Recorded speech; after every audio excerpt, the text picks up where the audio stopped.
नमस्कार बंधू भगिनींनो, आपल्या सगळ्यांचं सहर्ष स्वागत आहे स्वास्तिकम या माझ्या चॅनलवर। आज मी आपल्यासाठी नवनाथ भक्तिसार याच्यातील पुढील कथा घेऊन आलेली आहे। हे माझं 11 दिवसाचं पारायण आहे, त्यापैकी आजचा 5वा दिवस आहे। चला तर मग कथेस सुरुवात करूया। त्याआधी श्री नवनाथ चरणी एकच प्रार्थना, तुम्हाला ज्या कोणापर्यंत हा व्हिडिओ पोहोचवायचा असेल त्यापर्यंत हा नक्की पोहोचू दे आणि त्यांना सुख संपदा आरोग्य त्यांच्या मनातील प्रत्येक इच्छा पूर्ण करा। ओम नमोनाथाय नमो नमः। अध्याय 20 मैनाकिनीचा पूर्ववृत्तांत। चलो मच्छिंदर गोरख आया है। श्री गणेशाय नमः। श्रीराम स्वस्थानी निघून गेले आणि गोरक्षांचा निरोप घेऊन मारुतीही अदृश्य झाला। पण रामेश्वरास न जाता मैनाकीस पुढे येणाऱ्या प्रसंगाची पूर्वसूचना देण्यासाठी ते शृंगार मुरुडास गेले। शृंग मुरुड ही श्रीराज्याची राजधानी। त्या नगरात प्रवेशताच ते लघुरूप धारण करून राणीच्या शयन कक्षेत गेले। तिला हाताने हलवून हळूच जागे केले। त्यांना पाहताच तिने नमस्कार केला। तेव्हा ते म्हणाले, मैनाकिनी, मी तुला एक अत्यंत महत्त्वाची बातमी देण्यासाठी इथे आलो आहे। मच्छिंद्रनाथांना तुझ्या स्वाधीन करून मी माझे वचन पाळले आहे, पण या तुझ्या सुखात गोरक्षांच्या रूपाने मोठे विघ्न उपटले आहे। नाथजींचे हे शिष्य महापराक्रमी असून ते आपल्या गुरूंना येथून नेण्यासाठी आले आहे।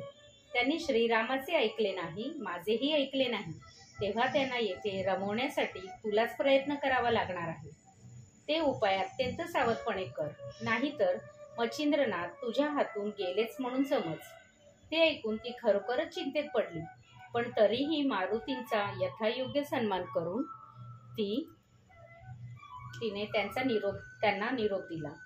श्रीराज्याची स्वामिनी मैनाकिनी पद्मिनी व किलोत्तळा या 2 अन्य नावांनीही प्रसिद्ध होती।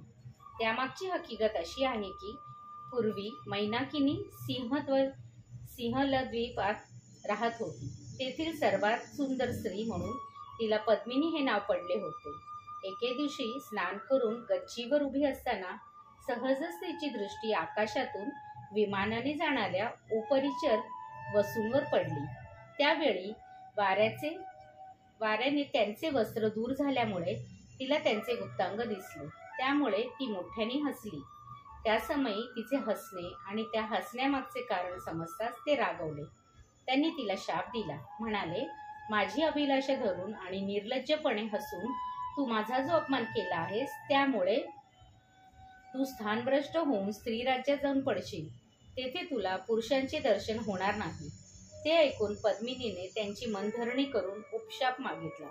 तेव्हा ते म्हणाले, माझ्या शापाच्या प्रभावाने तू स्त्रीराज्यात जाशील, तेव्हा तेथील सध्याची राणी किलोत्तळा मृत्यू पावल्यानंतर तूच तेथील राणी होशील। आज नकळत तुझे माझ्यावर लक्ष गेले म्हणून तुझी इच्छा मात्र पुत्र मच्छिंद्रनाथ पूर्ण करतील। पुढे मीच मीननाथ म्हणून तुझा पुत्र होईल। त्यासाठी तुला मारुतींना प्रसन्न करून घ्यावे लागेल। ते प्रसन्न झाल्यावर तू त्यांच्याकडे विषय सुखाची मागणी कर, म्हणजे ते संकटात पडतील व स्वतःची सुटका करून घेण्यासाठी मच्छिंद्रांना घेऊन येतील। कालांतराने तुझा व मच्छिंद्रांचा विरह होईल व तू पुन्हा स्वस्थानी परत येशील।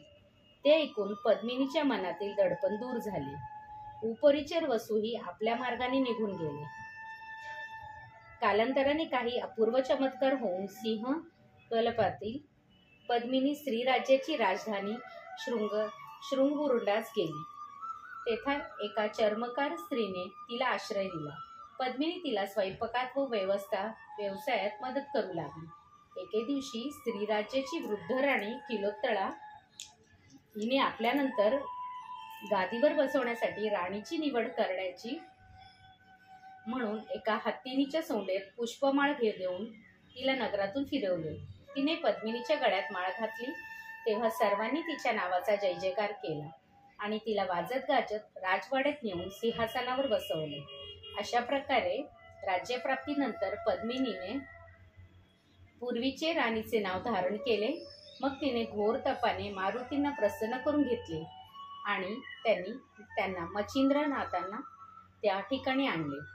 त्याच्यापासून तिला मीननाथ नावाचा पुत्र झाला. आता वसुषानुसार तिची व मच्छिंद्राची ताटाटूट होण्याची घडी निकट आली होती, कारण त्यांचे शिष्य गोरक्ष त्यांना नेण्यासाठी श्रीराज्यात येऊन धडकले होते. चलो मच्छिंदर गोरख आया है. इकडे मजल दर मजल करत कलिंगा शृंगमुरडास आली. तेथे ती सर्व मंडळी एका धर्मशाळेत उतरली. कलिंगेने सवास्थानी जाऊन मैनाकिनी व मच्छिंद्रांची भेट घेतली आणि त्यांची स्तुती करून येण्याचे प्रयोजन सांगितले. तेव्हा राणीने त्याच रात्री तिचे नृत्य गायण्याचे आयोजन केले. सायंकाळी नर्तकींचा तो जथा उत्तम साजशृंगार करून राजवाड्यातील शृंगारलेल्या सभामंडपामध्ये निघाला. तेव्हा गोरक्षही स्त्रीवेश धारण करून त्यांच्या समवेत निघाले. त्यावेळी पुरवंडाच्या गोरक्षांनी त्या समयी धारण केलेले नाव नटवेशाकडे कलिंगेने तेज फिके पडले.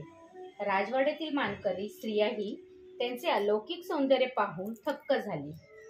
कार्यक्रमात सुरुवात झाली तेव्हा पुरवंडाच्या मृदुंगाने चे कौशल्य, साजिंद्याचे संगीत व कलिंगेने उत्कृष्ट नृत्य करून राहून समस्त मंडळी त्या तालासुरावर डोलू लागली. त्यावेळी राजसिंहासनावर बसलेले आपल्या गुरुदेवांना पाहून गोरक्षांचे अंग प्रत्यंग सुखावले.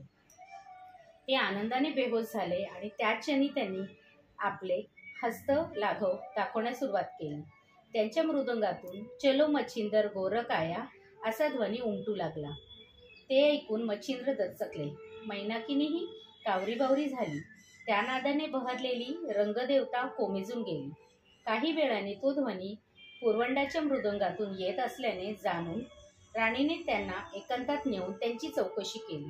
तेव्हा त्यांच्या रूपातील गोरक्षांनी आपले खरे स्वरूप प्रकट केले. ही गोष्ट मच्छिंद्रांना कळताच त्यांनी गोरक्षांना मिठी मारली. कलिंगेने